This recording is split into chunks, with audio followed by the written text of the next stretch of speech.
রুহের জগতে সমস্ত নবীগণদেরকে নিয়ে একটি কনফারেন্স করেছিলেন, দুইটা কনফারেন্স করেছিলেন, দুইটা সমাবেশ করেছিলেন। একটা সমাবেশের মধ্যে আমরা সব ছিলাম, সমস্ত মানুষের রূহ ছিল, নবীগণদের রূহ ছিল। আল্লাহ পাক রব্বুল আলামিন সবাইকে ডেকে বললেন, আলাস্তু বিরাব্বিকুম, বলো আমি কি তোমাদের রব নই? তখন আমরা সবাই জবাব দিয়েছিলাম, ক্বালু বালা, হ্যাঁ আপনি আমাদের রব। ওই সময় রুহের জগতে আমরা সাক্ষ্য দিয়েছিলাম। এবং আরেকটা কনফারেন্স হয়েছিল, আরেকটা সমাবেশ হয়েছিল। ওই সমাবেশের মধ্যে শুধু নবীগণদের রূহ ছিল, শুধু নবীগণ ছিলেন।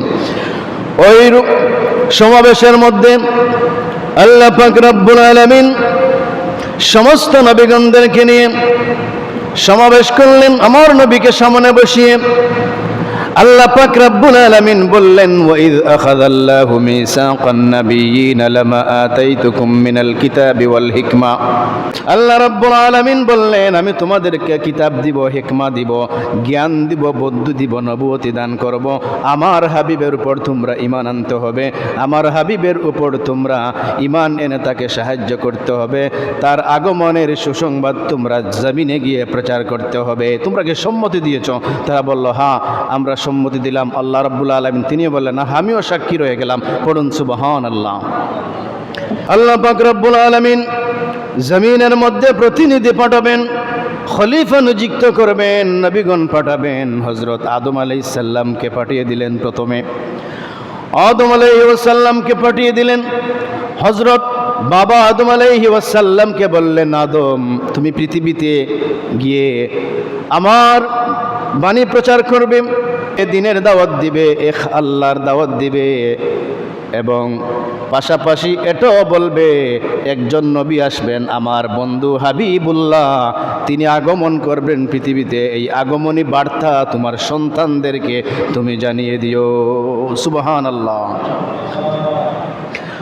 হযরত আদম আলাইহিস সালাম পৃথিবীতে আসলেন, এসে তিনি দিনের দাওয়াত দিলেন, পাশাপাশি এটাও বললেন তার উম্মতদের, তার সন্তানদেরকে বললেন এমন একজন নবী আসবেন, আখিরি জামানার নবী, তিনি শেষ জামানার নবী, তিনি সবার শেষে আসবেন। উনার গুণাবলী এভাবে, তোমরা উনাকে স্মরণ করবে, উনার আগমনের বার্তা আমি দুনিয়া থেকে যাওয়ার পরে তোমরা বাকিদেরকে জানিয়ে দিবে।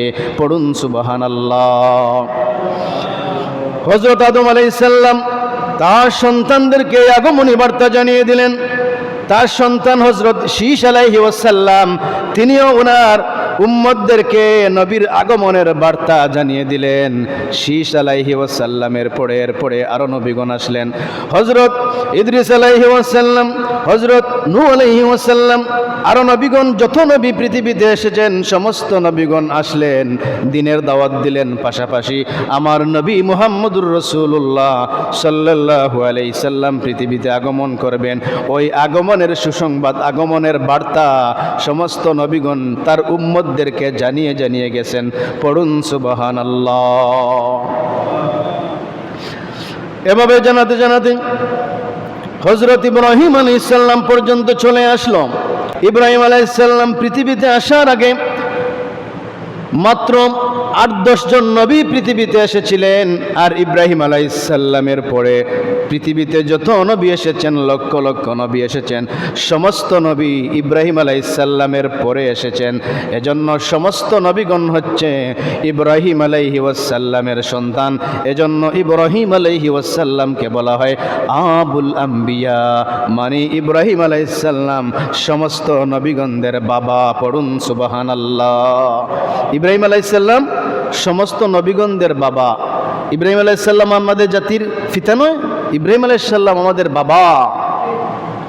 মুসাল্লিয়ানে কেরাম, সামিন এজম, এজন্য ইব্রাহিম আলাইহিস সালামের বংশে যত নবী এসেছেন পৃথিবীতে সমস্ত নবীগণ ইব্রাহিম আলাইহিস সালামের সন্তান, ইব্রাহিম আলাইহিস সালামের বংশে এসেছেন। এজন্য ওনাকে আবুল আম্বিয়া বলা হয়, নবীগণদের বাবা বলা হয়। মুসাল্লিয়ানে কেরাম, সামিন এজম, ইব্রাহিম আলাইহিস সালাম ওনার 2টা সন্তান ছিল, ওনার 2 জন স্ত্রী ছিলেন। একজন হলো বিবি সারা আলাইহিস সালাম, উনার গর্ভে হযরত ইসহাক আলাইহিস সালাম, এবং বিবি হাজেরা আলাইহিস সালাম উনার গর্ভে ছিলেন হযরত ইসমাঈল আলাইহি ওয়াসাল্লাম। পড়ুন সুবহানাল্লাহ। ইব্রাহিম আলাইহিস সালামের দুইটা চেইন, দুইটা বংশ, দুইটা দ্বারা, দুইটা লাইন। পড়ুন সুবহানাল্লাহ। এক লাইনে বিবি সারা আলাইহিস সালামের গর্ভে হযরত ইসহাক আলাইহিস সালাম, অন্য লাইনে হযরত হাজেরা আলাইহিস সালামের গর্ভে হযরত ইসমাঈল আলাইহি ওয়াসাল্লাম। পড়ুন সুবহানাল্লাহ। বিবি হাজেরা আলাইহি ওয়াসাল্লামের গর্ভে ইসমাঈল আলাইহিস সালাম জন্মগ্রহণ করলেন এবং বিবি সারা আলাইহি ওয়াসাল্লামের গর্ভে হযরত ইসহাক আলাইহি ওয়াসাল্লাম জন্মগ্রহণ করলেন। এজন্য উনার দুইটা লাইন, দুইটা বংশ, দুইটা দ্বারা, দুইটা চেইন। হযরত ইব্রাহিম আলাইহিস সালাম উনার সন্তানদেরকে বললেন, আমার নবী শেষ নবীর আগমনী বার্তা জানিয়ে দিলেন, সবাইকে দিনের দাওয়াত দিলেন এবং বললেন আখেরি জামানায় একজন নবী আসবেন, ওই নবীর নাম মুহাম্মদ। ওই নবীর আমল, আখলাক এভাবে আকৃতি, এগুলা সুসংবাদ তিনি জানিয়ে দিলেন তার সন্তানদেরকে নবীর আগমনের বার্তা, সংবাদ জানিয়ে দিলেন। হযরত ইব্রাহিম আলাইহিস সালামের সন্তান সারা আলাইহিস সালামের গর্ভে হযরত ইসহাক আলাইহি ওয়াসাল্লাম, ইসহাক আলাইহিস সালামের সন্তান হযরত ইয়াকুব আলাইহিস সালাম, ইয়াকুব আলাইহিস সালামের সন্তান হযরত ইউসুফ আলাইহিস সালাম। এভাবে ওই বংশের মধ্যে একের পর এক নবী আসতে লাগলেন। শুধু নবী আর নবী, প্রত্যেক নবী তার শেষ জামানার নবীর আগমনের বার্তা জানিয়ে দিচ্ছেন। নবী আসবেন, শেষ জামানার নবী তার উম্মতদেরকে জানিয়ে দিলেন শেষ জামানার নবী আসবেন রে, ওই নবীকে যদি তোমরা পাও, ওই নবীর উপর তোমরা ঈমান আনবে। এভাবে সংবাদ দিয়ে যাচ্ছেন প্রত্যেক নবীগণ। এভাবে হযরত সারা আলাইহিস সালামের বংশে হযরত ইসহাক আলাইহিস সালাম, ইসহাক আলাইহিস সালামের বংশে শুধু নবী আর নবী, শুধু নবী আর নবী, লক্ষ লক্ষ নবীগণ এসেছেন হযরত ইসহাক আলাইহি ওয়াসাল্লামের বংশে। ইসমাঈল আলাইহিস সালামের বংশে কোনো নবী নাই। বিবি হাজেরা আলাইহিস সালাম ইব্রাহিম আলাইহিস সালামের 2 নম্বর স্ত্রী, আরেকজন স্ত্রী, কিন্তু ইসমাঈল আলাইহিস সালামের চ্যানেলে কোনো নবী নাই। হযরত ইসহাক আলাইহিস সালামের চ্যানেলে শুধু নবী আর নবী, নবী আর নবী, নবী আর নবী আসেন। সবাই আমার শেষ জামানার নবীর আগমনী বার্তা জানান, কিন্তু ইসমাঈল আলাইহিস সালামের বংশে কোনো নবী নাই। হাজার হাজার বৎসর চলে যায়। মানুষ বলাবলি করে যে শেষ জামানার নবী যখন এই পৃথিবীতে আসবেন, মনে হয় হযরত ইসহাক আলাইহিস সালামের বংশে আসবেন।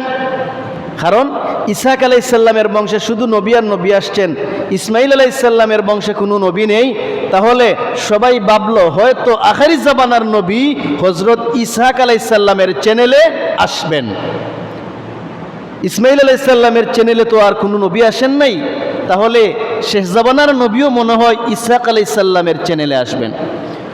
কিন্তু আল্লাহ পাক রব্বুল আলামিন আমার নবী, আখেরি জামানার নবী, নূর নবী মুহাম্মদুর রাসূলুল্লাহ সাল্লাল্লাহু আলাইহি ওয়াসাল্লামকে আল্লাহ পাক রব্বুল আলামিন হযরত ইসমাঈল আলাইহিস সালামের বংশে পাঠাবেন, ইসমাঈল আলাইহিস সালামের চ্যানেলে পাঠাবেন। এজন্য আল্লাহ রাব্বুল আলামিন ইসমাঈল আলাইহিস সালামের চ্যানেলে আর কোনো নবী দেন নাই। পড়ুন সুবহানাল্লাহ।